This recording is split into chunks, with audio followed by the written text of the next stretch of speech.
Wow. Who would have thought? A lot of people didn't give us a chance to be here, but really, really proud of our players and their dedication and just their overall commitment to one another to go out and execute the game plan.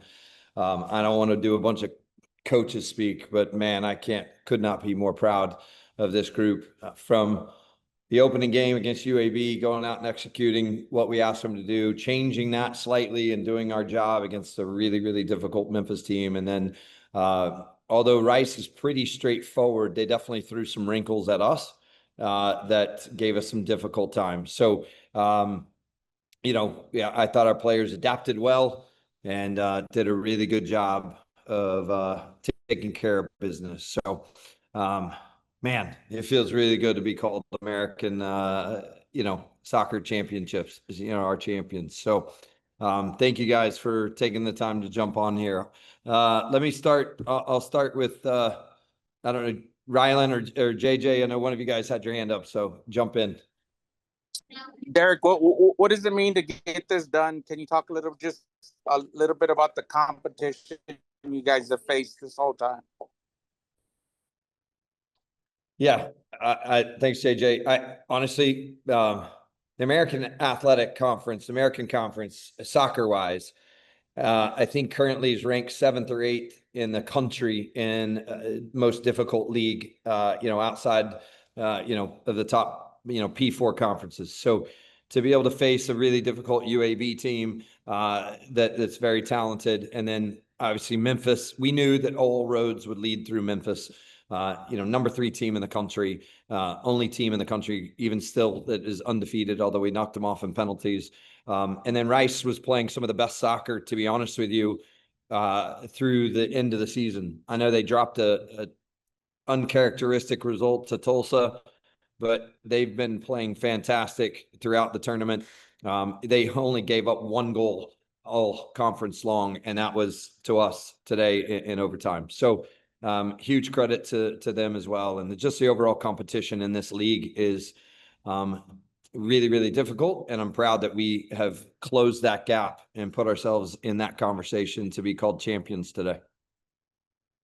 Greg? Coach, I was just going to ask, what did it say about your team that a redshirt freshman's first career goal was the difference maker in this one?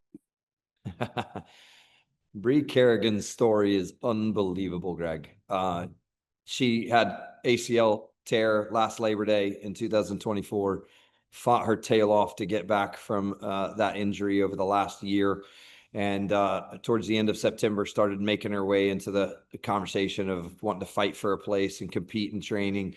And just an unbelievable individual. She came to me in early October when we started talking about, we had the discussion, kid, you could probably redshirt and get another year back, or, you can try to be a part of what we're doing. And she was like, Coach, all I want is a shot. All I want is a chance to make an impact and play and be a part of what I feel. She felt at that time, she was like, this team's really, really special. And this season's really special. I just want to be a part of it. And we dropped her from the Tulsa trip, 3-4 weeks ago, and she was ticked off and fought her way back into the lineup, started the last 2 games, and what a freaking goal from her to, win us the trophy and seal the deal for us today. So yeah, I've got the utmost respect for Bree and her character and her toughness, and that just goes in line with the rest of our team and who they are. But yeah, unbelievable story. Rylan? What's going on, Coach? I just kind of wanted to talk a little bit about just the way your team is built. Like, we've talked about fight and grit all throughout the season.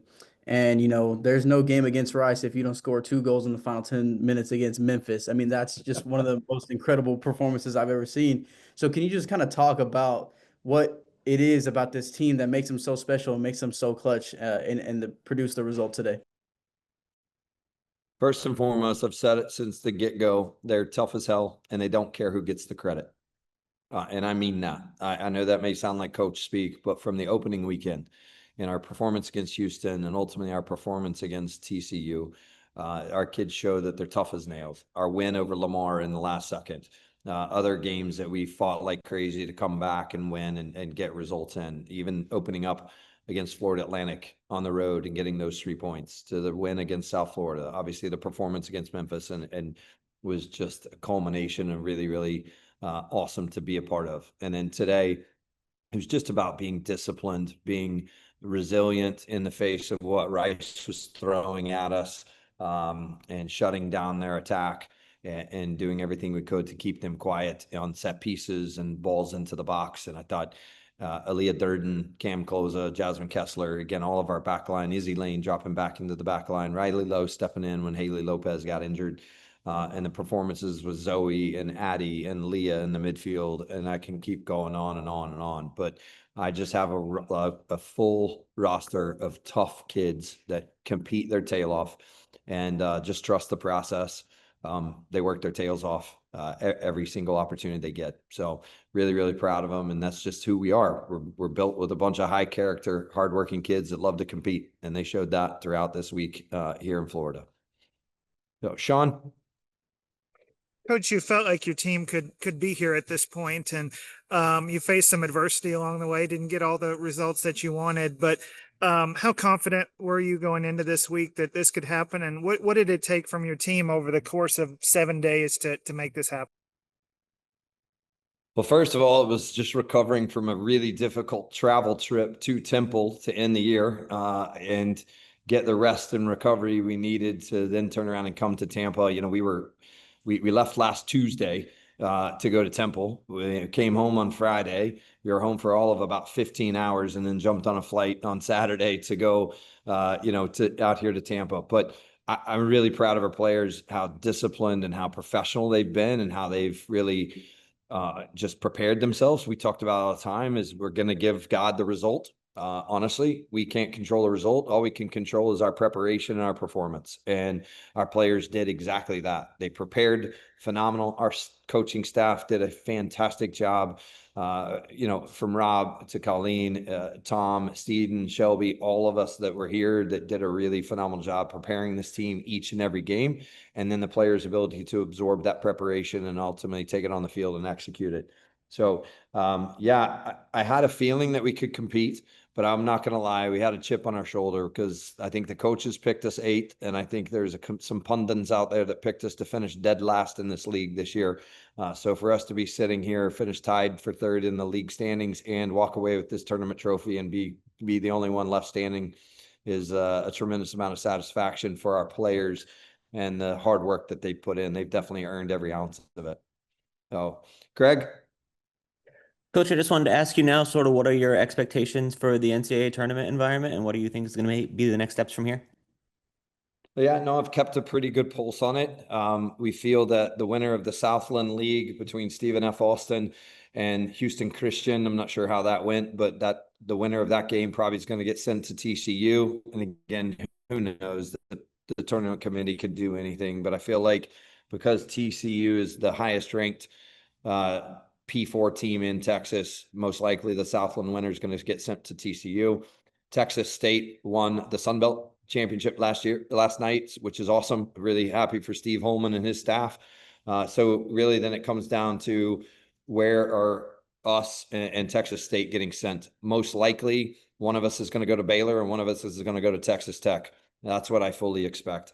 And we'll just have to wait and see what the committee decides when they send out the bracket. They've been known to throw a curveball or two out there, but I feel like they'll probably keep us pretty regional. And, unless there's something wacky out there that I'm just haven't thought of, but I feel that most likely, between us and Texas State, one of us is going to Baylor and one of us going to Lubbock to play Tech. Rylan?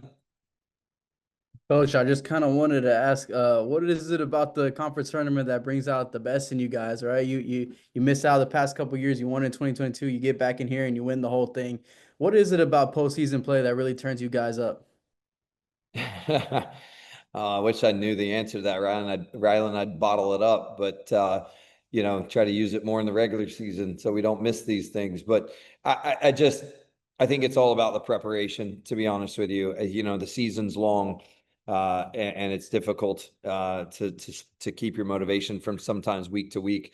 But man, when our group has an opportunity to be singly focused, one game at a time, knowing we have to go out and put out a positive performance each and every time, Our kids have done a phenomenal job of staying present, staying in the moment, and recognizing like, hey, we got to focus on this game, earn the right to, earn 90 more minutes, right? So it's going to take everything we got to be able to get ourselves to the next step. And so I think that's more than anything. It's just our kids said, you know what?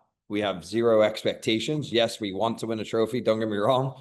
I'd be crazy if I said that wasn't the case, but all we wanted to do was get here and give ourselves an opportunity to compete for a championship. And they did every bit of that today.